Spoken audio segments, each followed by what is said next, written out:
first took up recorder aged about 6 or 7, as we probably all did in the 1960s. I can remember us being ranged round desks in the dining room at school, and we were taught by a fairly fierce and strict lady who would insist on us playing the correct fingerings.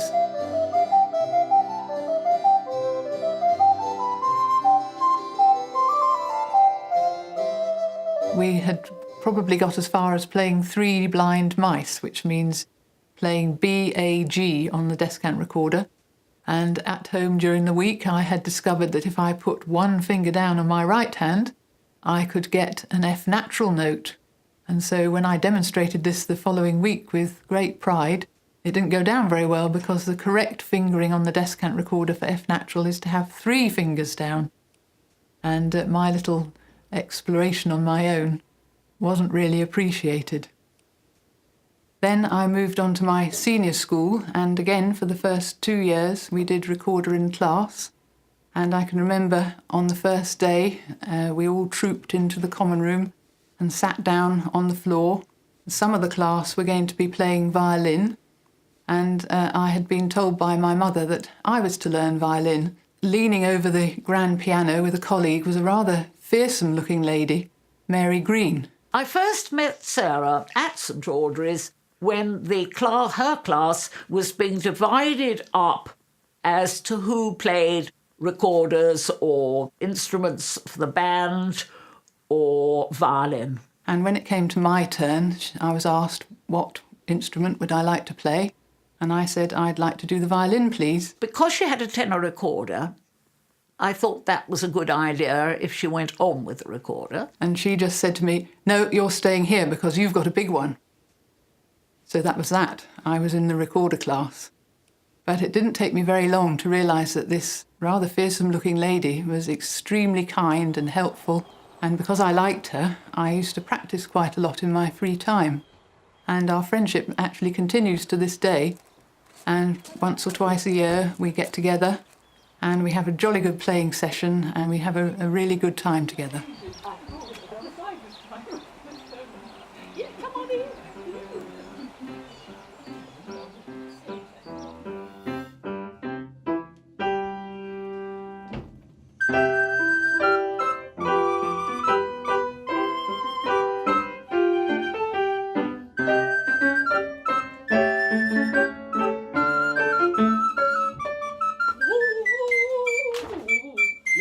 I should have put the page ready. Right. Okay, let's start once again from where we are together, right? Right.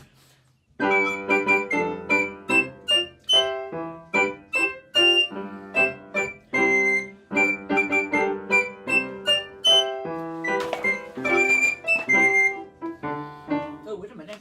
What's happening here? Did I do that? No, I don't know. Sarah wanted to go on with her theory because you have to pass grade 5 theory before you can do grade 6 practical.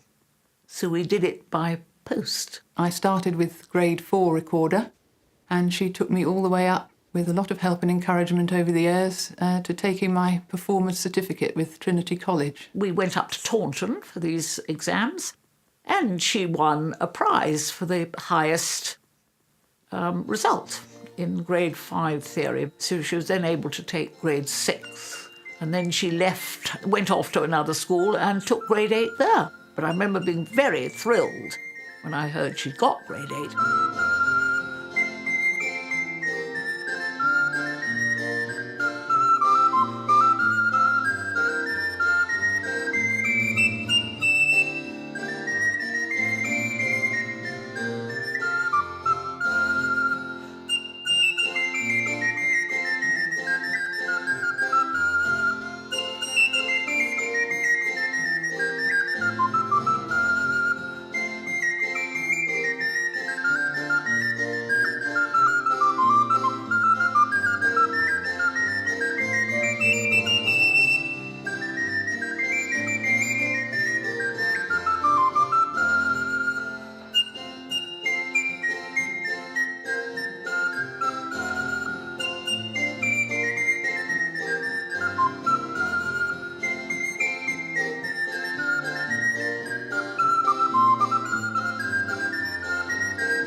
Of course, the recorder as an instrument in one form or another has been around for many years, but I suppose they reached their zenith in the 16th and 17th centuries and into the beginning of the 18th.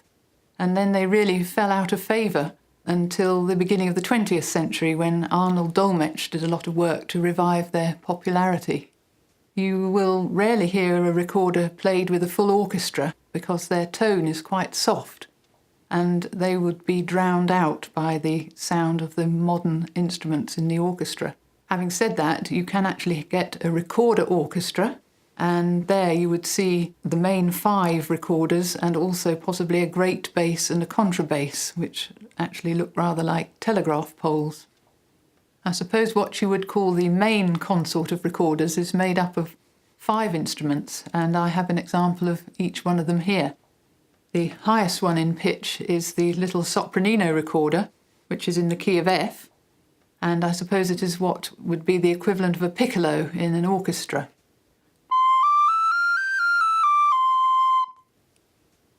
Then the next one down is the descant recorder, the one which we all started to learn on when we were young, and the one which is possibly responsible for the slightly bad reputation of the recorder because it can sound rather shrill in the wrong hands. This is in the key of C.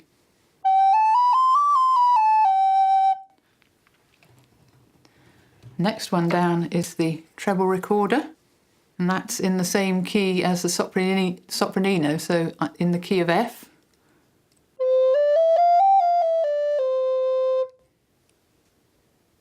And the next one down from that is the tenor recorder. This is in the same key as the descant recorder, so the key of C. And finally, we have the bass recorder. This is in the same key as the treble and the sopranino recorder, so it's in the key of F. And you'll see that because it is such a big and heavy instrument, it has keys which help you bridge the gap. There's a larger gaps between the finger holes than there are on some of the smaller instruments. And it also has this curly pipe at the back to help you actually get it into your mouth. Some of the bass recorders bend backwards from the bottom of the first joint to help you get the mouthpiece into your mouth. And usually, because they're heavy, you wear them on a harness round your neck to help support them.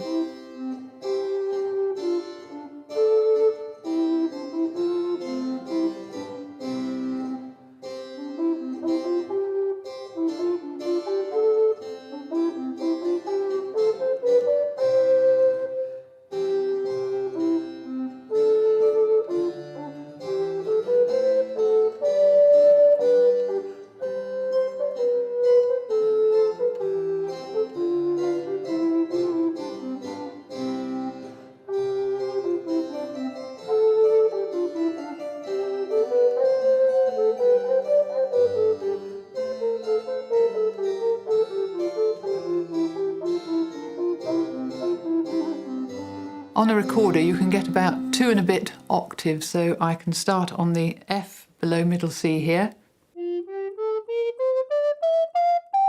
When I get to that G, I've reached the limit of that particular octave, and I then have to do the pinched fingering with the thumb at the back. So, starting at the bottom again.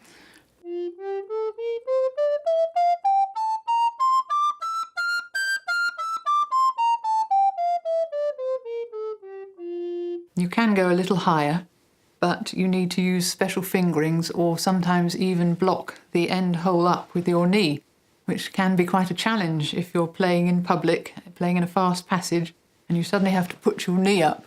You're in danger of losing your front teeth, so I don't like to do that too often.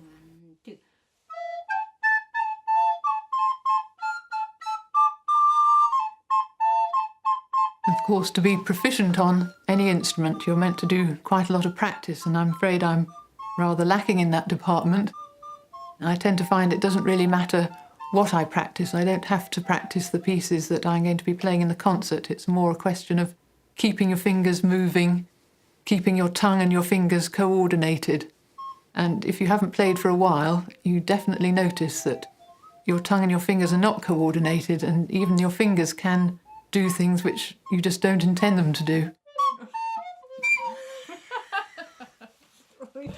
When it's that.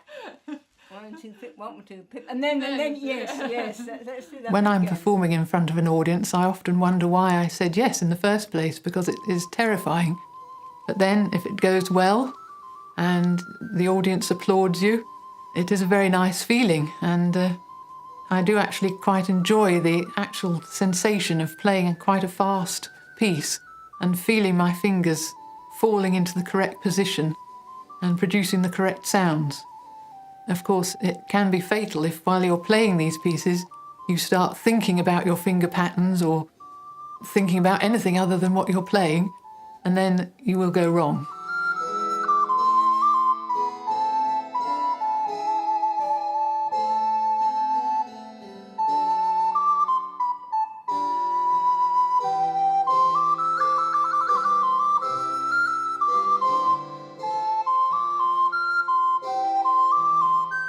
One of the hazards of playing the recorder, which I've found, is that it can get rather filled up with condensation, and then your notes tend to fade away. And I've done quite a lot of playing in very cold and unheated churches, and this can be a real problem. And sometimes one of the only ways to clear it quickly is to give it a quick suck when you have a little pause in the music.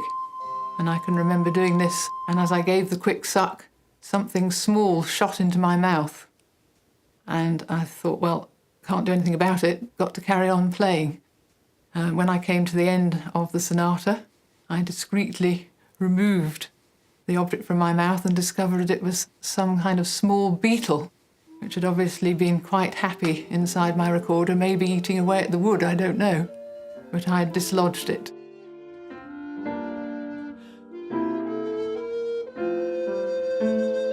The vast majority of music that I play anyway is what is known as Baroque music, and the Baroque period is said to span the life of J.S. Bach, which is 1685 to around 1750. Another very prolific composer is Telemann. He wrote some excellent sonatas. There's also Bernardetto Marcello. I have some pieces for the treble recorder by him.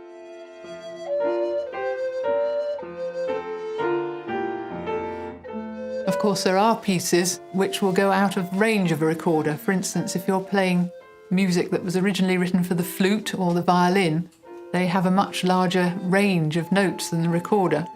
And so I have several pieces. I'm thinking particularly of, say, Danny Boy, which will start off on the tenor recorder because it will start off on notes below the F above middle C, and then the piece moves into a higher register. So I then pick up the treble and play the rest on that.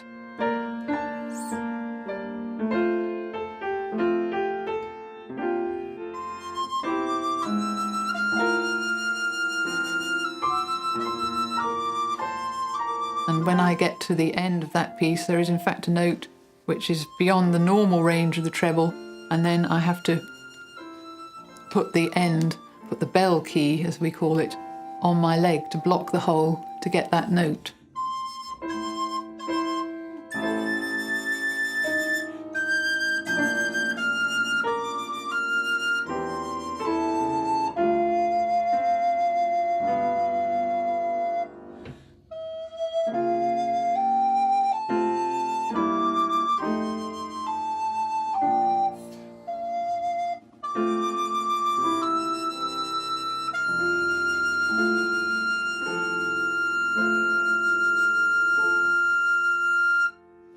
There wasn't anybody at St Audrey's as good as Sarah on the recorder. She was the best. She worked so well, you see. If I sent her off at the end of a lesson with a little book saying what she got to practice, it was always done.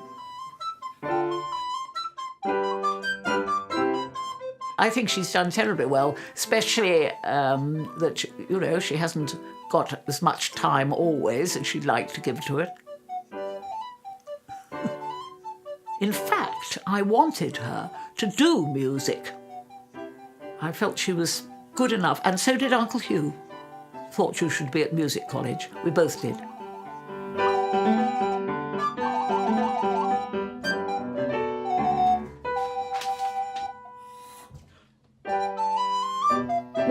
and I do meet up gives me tremendous pleasure, and I hope it does her, because we've been doing it on and off for a long time, and I hope it continues. Yes, it's been a great friendship, which I value.